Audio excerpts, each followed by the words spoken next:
You're watching How Leap. Let's create your own GPT. First, you need a ChatGapt Plus subscription. Go to chat.openai.com and log in. Click Explore GTTS in the sidebar. Click Create a GPT. Use the GPT Builder to guide you. Tell it what you want your GPT to do. Give it a name and instructions. Configure its knowledge, capabilities, and actions.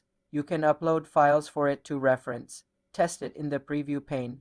Once satisfied, click Publish. Choose to share it publicly with a link or keep it private. You're watching How Leap. Let's create your own GPT. First, you need a ChatGapt Plus subscription. Go to chat.openai.com and log in. Click Explore GTTS in the sidebar. Click Create a GPT. Use the GPT Builder to guide you. Tell it what you want your GPT to do. Give it a name and instructions. Configure its knowledge, capabilities, and actions. You can upload files for it to reference. Test it in the preview pane. Once satisfied, click Publish. Choose to share it publicly with a link or keep it private. You can always edit your GPT later. For more simple tech tutorials, subscribe to the channel.